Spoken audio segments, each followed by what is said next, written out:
Olha, seguindo aqui com o nosso noticiário, a gente tem uma pesquisa feita pelo Poder Data. Vou até pedir para o Edson colocar aí na tela para a gente uma imagem que foi feita sobre essa avaliação, essa pesquisa, na verdade, que mostra que o presidente Lula está para completar 2 anos no Palácio do Planalto. Seu trabalho é avaliado positivamente por apenas 27% dos eleitores, ou seja, o menor percentual em 24 meses. Esses são os que consideram o trabalho do petista bom ou ótimo.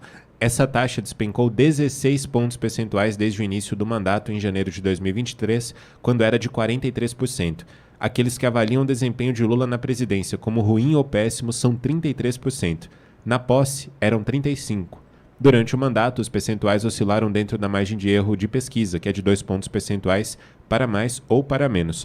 Atingiram um ponto mais alto em maio deste ano, quando chegou a 37%. Então a gente tem aí, Léo, esse gráfico que mostra que a avaliação do trabalho do presidente Lula estava em 43% lá em janeiro de 2023, manteve-se ali em 41% em junho, caiu já em janeiro deste ano para 36%, depois para 29% em maio e agora para 27% em dezembro, ou seja, o menor patamar desde o início do mandato.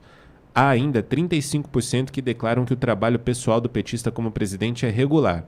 Outros 4% não souberam responder.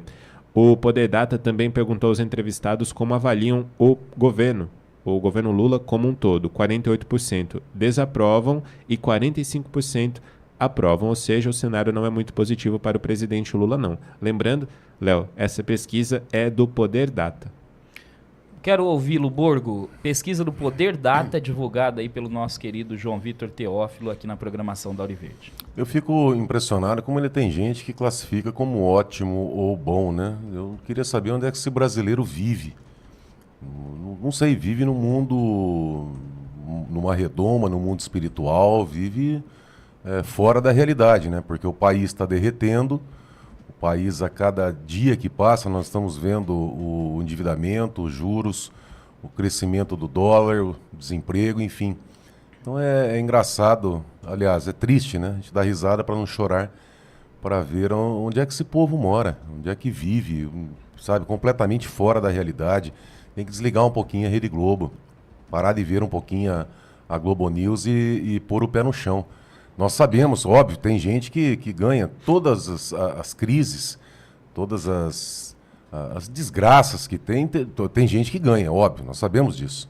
O mercado especulativo, quem tem informação, por exemplo, que o dólar vai subir e acaba comprando o dólar, tem uma pequena fatia que ganha muito, muito, muito dinheiro com as crises em qualquer país. Tá? George Soros, por exemplo, quebrou o banco lá na Inglaterra com informações e faturando dinheiro com isso. Então nós sabemos, agora não chega a um número tão grande assim como colocado na pesquisa. E esse governo, Léo, daqui para frente é só para trás. Né? Daqui para frente só para trás. É só para trás. A gente não temos dúvida disso, porque é um governo que gasta demais, gasta errado, compra aquela política, né? Asquerosa, aquela política nojenta de quebrar o país, de enganar o povo. Nós vimos o Lula no Fantástico dizendo que não existe problema fiscal. Eu ouvi aqui a explicação do Marcon. Perfeito, perfeito. O Marcon foi cirúrgico, falando de uma língua fácil, uma linguagem fácil, e explicando para a população os problemas que nós estamos enfrentando, que terão reflexos diretos, óbvio, na vida das pessoas. E ainda, né, eu sei que é uma linguagem forte, mas eu não tenho como me expressar de outra forma, a prostituição que há no jornalismo, né? As pessoas, prostituição que eu digo, que vende a sua mente, né? Vende o seu corpo ali, a sua forma física, para enganar as pessoas. Uma blogueira lá da Globo News dizendo que a alta do dólar é culpa dos memes que estão fazendo nas redes sociais, né? A outra lá, a ex-terrorista, né? Ela dizendo que a culpa é do Bolsonaro. Quer dizer, chega sabe, isso é criminoso. Tinha que pôr na cadeia essas pessoas. Mas, na verdade, cadeia, né, só para patriota, enfim. Mas é uma lavagem cerebral, é uma estupidez o que estão fazendo com o Brasil. E é o que eu sempre digo. Se as pessoas que sofressem com a destruição do país sofressem sozinhas, sabe? Numa hora dessa eu estava tranquilo, comendo pipoca, dando risada. Não deixa se ferrar. É uma escolha, é o livre-arbítrio. A pessoa quer destruir com a vida dela, ela tem o direito de fazer isso, é dela.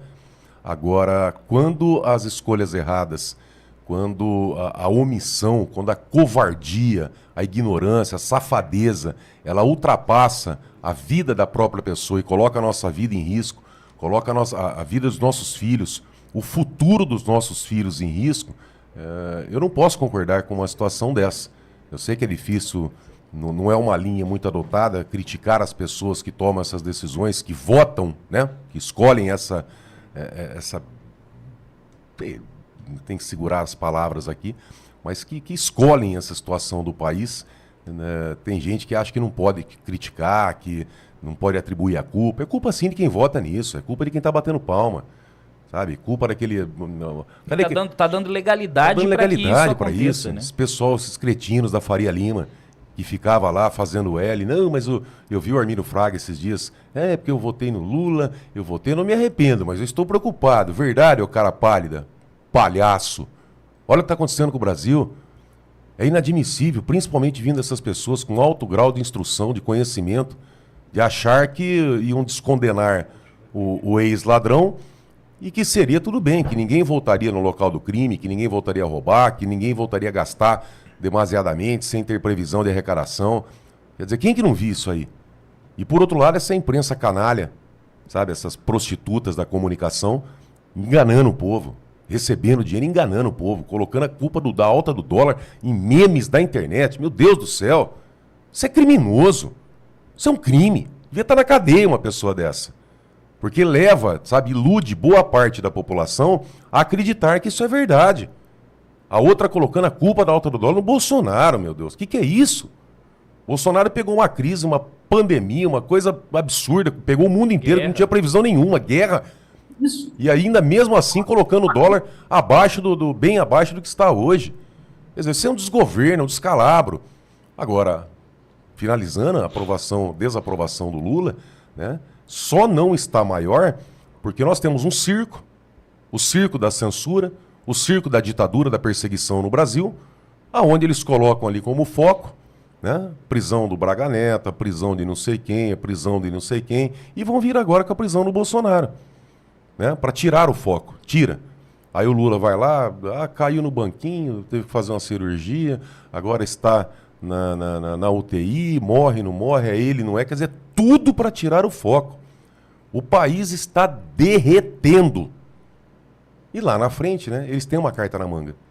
Lá na frente, se o país chegar num ponto de insolvência mesmo, uma coisa assim absurda, que é para onde tudo caminha, eles chegam pro Lula e falam: Lula, troca, tá? Vem pro banco de reserva, vai passear, vai curtir a grana que você tomou, que é o que ele gosta de fazer isso aí, ele com a Janja viajando, e aí põe o Alckmin dizendo o seguinte: olha, prenderam o Bolsonaro, limparam, agora vem o Alckmin, agora vai restabelecer a democracia. Quer dizer, é um cenário de filme de terror o que estão fazendo com o Brasil. Estão destruindo o país, acabando com o país. E de caso pensado. Caso pensado. Ninguém. Não é uma destruição por incompetência. Léo, é uma destruição pensada. Léo, acho que foi em 2019 que descondenaram o Lula. Aliás, deixa eu ser mais claro. 2019 que eles proibiram a prisão automática após condenação em segunda instância, né? Eu estava lá no Supremo, acompanhei esse julgamento. Tá? Fiquei 2 dias lá em Brasília, fui fazer um trabalho com um advogado no STJ e aproveitei e acompanhei a votação desse processo no Supremo. E quando eles acabaram com a possibilidade de prisão após condenação em segunda instância, que já avisava já a liberação do Lula, né? Porque estava chegando, a Lava Jato estava chegando, né? No amigo do meu pai, no Supremo. Então, a hora que foi para cima, ia chegar no Supremo, né? Em algumas pessoas ali dentro, eles resolveram, tira o Lula, acaba com a Lava Jato, usa aquilo que eles falavam que era prisão preventiva, prisão obrigatória, né? Para conseguir delações, prisões desnecessárias, proibidas. Eles acusaram o juiz Sérgio Moro, o Dallagnol, de praticar essa conduta, e hoje eles estão praticando, que é aquela máxima que o Olavo de Carvalho dizia, né? Se não prendermos essas pessoas pelos crimes que eles cometeram, eles vão nos prender pelos crimes que não cometemos. E é exatamente o que está acontecendo. Tá? Eles não foram presos por covardia, por leniência das Forças Armadas lá atrás, né? Que acharam o comunismo, Foro de São Paulo, tudo besteira. Deixaram aí, cresceu o monstro, e o monstro agora está prendendo os brasileiros inocentes. E com esse circo, toda essa palhaçada que está acontecendo no Brasil, eles tiram o foco para a realidade econômica que o país está derretendo. Brasileiros, brasileiras, se preparem. Tá? O que tem por vir é muito, mas muito feio e assustador. Espero que a população em 2026 acorde e vote decentemente. Levante quem são os candidatos. Nós temos muita gente aí, mais uma vez eu cito aqui o Marcon, dizendo de um deputado lá que vota 70% com o Lula e com o PT, e na verdade fica pagando de patriota. É mesmo? Tá? E tem um monte assim, um monte. Tá? Ixi, cada coisa que eu vejo... Só para surfar na onda. Só para surfar na onda. Então o brasileiro precisa acordar, sabe? Comunicação tem. Por mais que boa parte, a maioria da imprensa, da grande imprensa inclusive, esteja vendida, recebendo dinheiro público para enganar a população, mas existem meios de comunicação, como nós aqui. Ontem eu assisti o programa da Oeste. Gente, o programa da Oeste ontem foi fantástico, fantástico.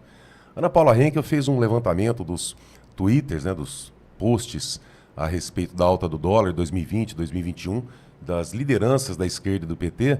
Poxa, mas o que eles meteram a boca? Eles falando que na época o Paulo Guedes estava ganhando dinheiro com isso, com a alta do dólar, dizendo que vai impactar na vida das pessoas. Então ela fez um levantamento brilhante, quem tiver oportunidade, coloca lá na fala, né, da participação da Ana Paula Henkel no começo do programa, que foi fantástico. Sabe? Também trouxe alguns vídeos das delações premiadas, o Cabral dizendo que ele era viciado em roubar, que ele roubava mesmo, que ele tinha que roubar. Então, quer dizer, a informação tem. Agora, a população tem que fazer uma escolha. Que é o quê? Que é a peneira da informação. O Brasil é mais difícil de destruir. Porque o Brasil é muito grande. É muito grande isso aqui. Tem muitas riquezas, tem muita coisa para roubar. Ao ponto que nós temos muitas riquezas naturais para crescer o país, para desenvolver o país. Por outro lado, essas riquezas naturais, ao invés de serem investidas no crescimento do país, no desenvolvimento, elas são usadas para calar a boca de um monte de gente e para desviar dinheiro. Então, a população tem saída para acordar para que esse número aí ainda que exista, não seja desse tamanho e não caia na pegadinha, aqui tirando o Lula e colocando o Alckmin depois, que o sistema não sabia disso. Assim como hoje eles preparam a prisão do Bolsonaro, tá? Não tem motivo nenhum, não tem nada, legalidade nenhuma, nada. Tá? Mas faz parte de um jogo. O país, houve um golpe no país, tá? Isso é muito claro, o país está dominado e nós conseguimos ainda reverter, mas eu não posso deixar de dizer a verdade aqui que o cenário é assustador. Quero cumprimentar e dar bom dia também ao nosso querido Emílio Kerber, que já está conosco aqui na programação da Auriverde, diretamente de Brasília. Alô, Emilião, seja muito bem-vindo, é um prazer tê-lo conosco nesta quinta-feira aqui na programação da Auriverde. Seja bem-vindo. Quinta não, quarta, né? Eu tô querendo final de semana já, Emílio. Bom dia, Léo, bom dia, Borgo, bom dia, João, bom dia, amigos da Rádio Auriverde Brasil. Ô, Emílio, foi divulgado agora há pouco aqui pelo João Vitor Teófilo, certamente você estava ouvindo, né, essa pesquisa do Poder Data que fala sobre a desaprovação e aprovação do governo Lula. Gostaria de ouvi-lo também nesse sentido, por gentileza. Bom, essa aprovação ali que mostra que os que consideram o governo ótimo ou bom em relação aos que consideram o governo ruim ou péssimo, né, desfavorável agora para o Lula, é uma pesquisa que começa a ter um pouco de sintonia com a realidade, né? E principalmente neste momento em que a economia do governo Lula, a economia do Brasil, desandou de vez. Eu lembro, Léo, dos planos da época da hiperinflação, plano Cruzado 1, Cruzado 2, plano Verão, plano Bresser, plano Collor, né? Tudo aquilo foram medidas paliativas para tentar conter a inflação, e a gente só conseguiu conter a inflação em 1994 com o Plano Real, que aí sim foi algo eficiente, eficaz no combate à inflação, né? Mas agora a gente está vendo aí que os planos do Lula 3, o arcabouço fiscal, agora esse novo pacote fiscal, eles não estão conseguindo e não vão conseguir agradar o mercado, né? O mercado ele faz uma análise futura do que vai acontecer na economia. E o pior de tudo agora é que o Lula também sai do hospital, e lá no próprio hospital estava já falando que a culpa de tudo isso que está acontecendo, a responsabilidade de tudo isso é do Banco Central, dos juros, né? Ano que vem ele não vai poder jogar a culpa no Banco Central, no Galípolo. Mas eu já tenho uma bola de cristal. O próximo passo do governo Lula em relação à economia é emissão de moeda. Aí sim a gente vai ter a volta de uma inflação bem galopante, como a gente não tem desde a época do Plano Real, Léo. E certamente querendo fazer com que as pessoas menos favorecidas financeiramente tenham crédito, comecem a gastar, né? E aí, com essa gastança, nós vamos assistir de novo o cenário da Dilma, por exemplo, em que as pessoas se endividaram de cabeça, né, Borgo? Bom, primeiro, bom dia, Emilhão, prazer falar contigo, meu irmão. Bom dia, Borgo. Grande abraço. Eles entenderam, eu vou ser um pouco duro aqui, tá? Mas eu não tô com muita paciência, não, diante de tudo que está acontecendo no Brasil. Eu tenho que ser mais direto. Eles descobriram que quanto mais a pessoa ela necessita, tá, das políticas públicas, ela necessita de dinheiro, de empréstimo, enfim, quanto mais ela precisa do governo, mais fácil deles ludibriar essa parcela da população acaba sendo. Por isso que o que eles fizeram? Compraram a imprensa. Tá? Borgo, mas sempre compraram. Sim, continuam comprando e com muito dinheiro. Muito. Só que naquela época não tinha antigamente, né, uns anos atrás, não tinha tanta perseguição a outra linha da imprensa, né? O Bolsonaro, que eles falavam, que perseguia, tal, porque ele falava um palavrão, mas tinha total liberdade. Hoje não, hoje tem a Polícia Federal no seu pé para te prender, e do outro lado, quem falar amém pro governo leva grana, leva milhões, né? A gente vê a Rede Globo aí como é que está. Então eles descobriram isso aí, olha, a população mais carente, que mais precisa de auxílio do governo, eles entenderam, eu acho um absurdo, é óbvio, tem que tomar cuidado aqui, que senão fazem um recorte e vão falar que eu que estou apoiando isso, não é? Eu sou contra. Mas eles entenderam que o que vai dar voto lá na frente, o que vai levar o governo, não são as políticas públicas, e sim comprar a imprensa, sabe? A informação, é a imagem que leva. Aí eles colocam os canalhas, né, uns pilantras, vagabundos, para colocar lá, não, a culpa é do Bolsonaro, a culpa é do meme. Ô Emilhão, você viu olha, triste, meu Deus do céu, parece filme de comédia, mas não é de terror. Você viu um deputado que diz que vai pedir a instauração de inquérito policial na Polícia Federal para investigar a Faria Lima. Faria Lima, para quem não sabe, é uma avenida em São Paulo, né? Onde, óbvio, né, onde fica concentrado os bancos, grandes escritórios, representantes de grandes empresas, o poder, né, de São Paulo, a grana rola muito ali e tem muita gente ali, muitas pessoas que são formadores de opinião. Mas o Zeca Dirceu, deputado, pediu instauração de um inquérito policial para investigar quem? A empresa tal? O ministro tal? A pessoa tal? Não, ele pediu para instaurar inquérito para investigar a Faria Lima. Que a Faria Lima, quer dizer, o que seria Faria Lima? Uma avenida. Tem CPF, CNPJ, Faria Lima? É a mesma coisa, o cara chegar e falar assim, eu vou instaurar um inquérito para processar a imprensa, que a imprensa está mentindo pro povo. Tá, mas a imprensa, quem que é a imprensa? A imprensa nós temos, do mesmo jeito que a Rádio Ouro Verde Brasil é a imprensa, a Rede Globo, o UOL é a imprensa. Então ele vai, ele pediu, né, instauração, não sei se foi instaurado já, ontem disseram que foi instaurado. Mas, Deus do céu, qual que é a objetividade disso aí? Quer dizer que aquele tiozinho que tem uma padaria ali na Faria Lima, será que também vai ser chamado para explicar o porquê da alta do dólar? Quer dizer, olha a canalice onde chega. Isso aí são palavras jogadas ao vento, é narrativa, né? Se colar, colou, e é o que eles sempre fizeram, né? Tentar ludibriar o povo, né? E isso aí a gente já está calejado de saber que é o tipo de jogatina que o PT e que a esquerda fazem para tentar sempre colocar a culpa em alguém. Mas o difícil mesmo, Borgo, eles falarem, realmente a gente está no caminho errado em relação à política fiscal do Brasil, e o que a gente adotou de medidas para conter os gastos não foi certo, não está certo, a gente está gastando muito, tem que gastar menos, isso aí eles não falam. Mas, o Emílio, o problema é o seguinte, tem gente que continua votando num cara desse. Esse é o problema. Tem gente votando em Tiririca. Tem gente assistindo ainda esses programas lixos que destroem o Brasil. É esse o problema. E querer ou não, você pode gostar, não gostar de política e tal, mas quem vai comandar o país são os políticos, não tem jeito. A democracia, né, como dizem, pode não ser um bom, pode ser um péssimo modelo, mas é o melhor que existe. É o povo, é o voto. Eu vi um comentário de um colega aqui, que ele disse assim, Burgos, seja direto nos nomes, dê os nomes, porque eu trabalho o dia inteiro, tenho que sustentar minha família e não tenho tempo para levantar.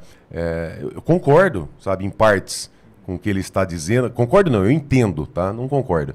Que é óbvio, o cidadão, a maioria do trabalhador, poxa, acorda, o povo brasileiro acorda cedo, acorda lá às 5h30, 6 horas da manhã, às vezes até antes, para defender o seu pão de cada dia, trabalha direto, quem mora ainda em São Paulo, nas grandes capitais, às vezes demora 1 hora, 2, 3 horas para chegar no serviço, para voltar, não tem tempo ali para ficar levantando. Só que é o seguinte, se não fizer esse esforço, daqui a pouco não vai ter o seu emprego, tá?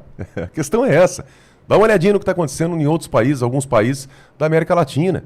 Nós vimos a Argentina, agora a Argentina, né, com o Milei, está recuperando, está mudando, mas ainda tem emprego, né? Daqui a pouco não tem mais. Então não tem jeito, tem que levantar, tem que conversar, tem que brigar, tem que lutar. É péssimo o que está acontecendo no Brasil.